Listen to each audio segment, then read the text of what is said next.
राहुल गांधी के दांव की वजह से विपक्ष ने मानसून सत्र जीत लिया। जी हां, बिल्कुल जीत लिया है। जिस तरह से मोर्चे पर तैनात रहा विपक्ष एकजुट होकर, उससे पहली बार ऐसा हुआ है 2014 के बाद से कि सत्ता पक्ष और उसमें भी प्रधानमंत्री नरेंद्र मोदी और उनके गृह मंत्री अमित शाह पूरे के पूरे सत्र से नदारद रहे और जो एजेंडा सेट किया राहुल गांधी और विपक्ष ने मिलकर, उस पर लगातार बैटिंग बॉलिंग करता रहा विपक्ष।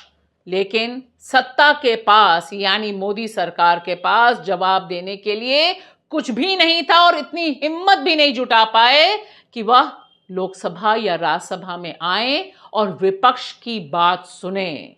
जिस तरह से 20 जुलाई से लेकर 12 अगस्त तक यानी पिछले 21 दिनों से पूरे के पूरे सदन से मोदी जी गायब रहे और अमित शाह गायब रहे और साथ ही साथ तकरीबन रोज विपक्ष मकर द्वार जो उसका जंतर मंतर है वहां खड़े होकर बैनर लेकर नारा लगाता रहा कि सदन में आओ, सदन में आओ, चर्चा करो, जवाब दो।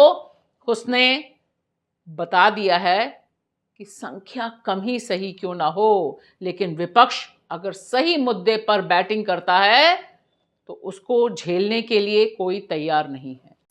तो ये 4 बड़ी उपलब्धियां हैं। वन नेशन वन इलेक्शन इस सेशन में नहीं आया, वीबीएसए विधेयक इस सेशन में नहीं आया, टल गया। ऑटोमेटिक बर्खास्तगी विधेयक नहीं आया, इस सेशन में टल गया। और एफसीआरए बिल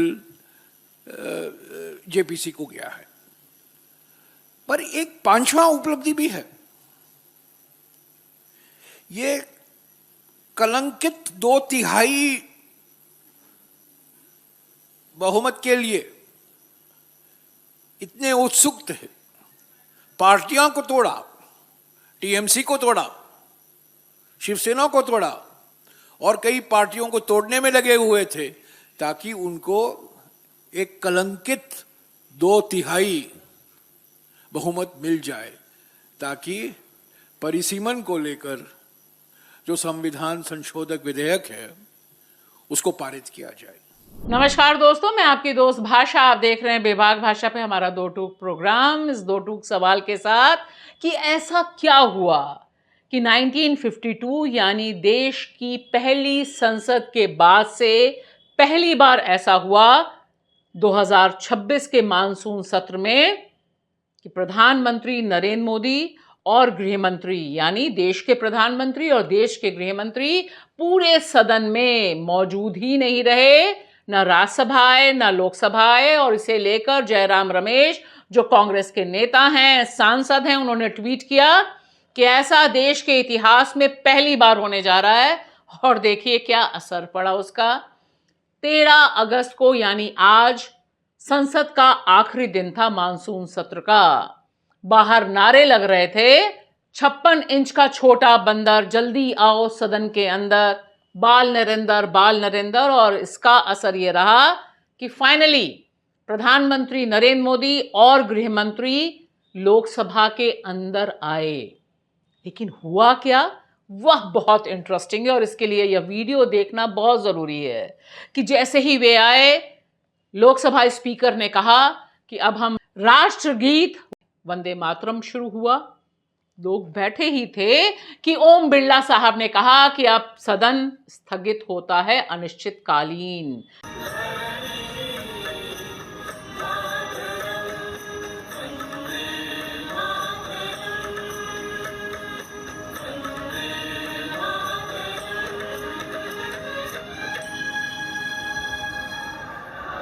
सदन की कार्रवाई अनिश्चित काल के लिए स्थगित की जाती है। यानी नो डिबेट, नो डिस्कशन। और इस तरह से जो नेता प्रतिपक्ष राहुल गांधी पहले दिन से कह रहे थे कि मोदी जी और गृह मंत्री अमित शाह सदन से बचना चाहते हैं, बिल्कुल वैसा ही हो गया। पूरा मानसून सत्र वैनिश हो गया, गायब हो गया। लेकिन इसने विपक्ष को जबरदस्त मजबूती दी है। विपक्ष जिस तरह से मोर्चे पर तैनात रहा और 20 जुलाई के बाद से उसने सीधे सीधे निशाना साधा देश के गृह मंत्री अमित शाह पर, वह भी दरअसल जेनजी आंदोलन की जीत है। छप्पन इंच का छोटा बंदर भाग नरेंद्र, भाग नरेंद्र। छप्पन इंच का छोटा बंदर भाग नरेंद्र, भाग नरेंद्र। छप्पन इंच का छोटा बंदर भाग नरेंद्र, भाग नरेंद्र। बहुत सीधा सा सवाल है कि हम ऐसा क्यों कह रहे हैं कि विपक्ष ने मानसून सत्र को जीत लिया और मोदी शाह की हार हुई, जबकि उनके पास अकूत बहुमत था और वे इस सत्र में डिलिमिटेशन को महिला आरक्षण बिल के कंधों पर दागने की पूरी तैयारी कर चुके थे। इसी में इसका जवाब है कि इस समय जब मानसून सत्र हुआ, ठीक उससे पहले मोदी शाह जी ने पर्याप्त विपक्षी सांसदों को खरीद लिया था और बाकी से अंदर खाते की डील भी हो चुकी थी। यानी वे पूरी तरह से तैयार थे कॉन्स्टिट्यूशनल अमेंडमेंट यानी संवैधानिक संशोधन के लिए।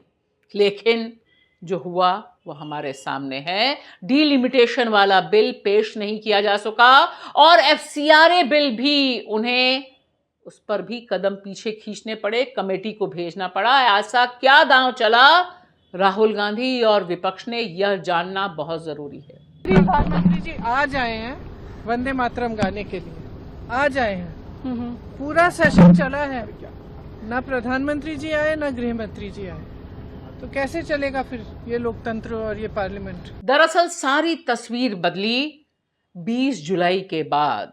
हालांकि उससे पहले भी सदन लगातार जेनजी आंदोलन के सवालों को लेकर गर्म था और विपक्ष लगातार पूछ रहा था कि आखिर पेपर लीक पर सरकार कोई कार्रवाई क्यों नहीं कर रही है, क्योंकि जंतर मंतर पर हजारों की तादाद में लोगों की भीड़ थी और 20 जुलाई को देश की राजधानी की सड़कों पर जो हुआ उसने सभी को बहुत परेशान कर दिया और विपक्ष ने इन मांगों को लेकर सदन के भीतर और सदन के बाहर मोर्चा खोल दिया। उन्होंने सीधा सीधा नारा दिया कि अगर देश की राजधानी दिल्ली में पैलेट गन चली, लाठीचार्ज हुआ और कीलों ठुकी लाठियों से छात्रों की पिटाई हुई, महिलाओं लड़कियों के साथ अभद्रता हुई, तो इसका जिम्मेदार कौन है।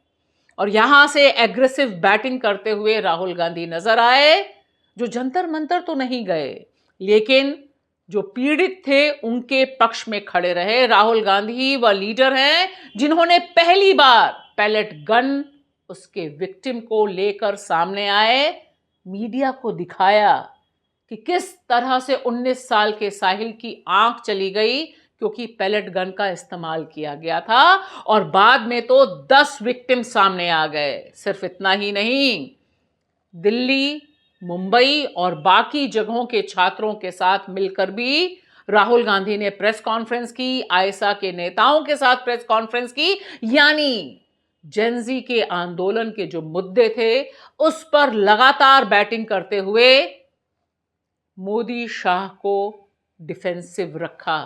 कोई जवाब नहीं था। हालांकि मोदी जी रील बनाने पर भी उतरे, उनका रील अवतार भी हमने देखा। तो लगातार एग्रेसिव रहे, लगातार खुलकर जवाब मांगते रहे और अंत में उन्होंने बस 2 ऑप्शंस दिए कि अमित शाह के ऑर्डर पर अगर दिल्ली पुलिस जो उनके अंडर आती है, आरएएफ जो उनके अंडर आती है, अगर उसने पैलेट गन चलाई तो अमित शाह को इस्तीफा देना होगा और अगर उन्हें पता नहीं था तो भी इस्तीफा देना होगा क्योंकि तब फिर वह एक नाकारा गृह मंत्री हैं। और इसका जवाब पूरे मानसून सत्र के दौरान ना अमित शाह जी के पास था और ना ही प्रधानमंत्री नरेंद्र मोदी के पास था। और इसके साथ साथ उत्तर प्रदेश, अयोध्या, राम मंदिर, चंदा चोरी का मामला भी लगातार गूंजता रहा और ये दोनों मुद्दे सरकार को पीछे के रास्ते से छुपकर देखने पर मजबूर करते रहे। कोई सामने नहीं आया और मानसून सत्र जिस तरह से मोदी जी ने डिजाइन किया था कि वह बुलडोजर चला देंगे डिलिमिटेशन का, वह फिलहाल नहीं हुआ। इसीलिए हम कह रहे हैं कि मानसून सत्र दरअसल विपक्ष की रणनीति की जीत का सत्र रहा।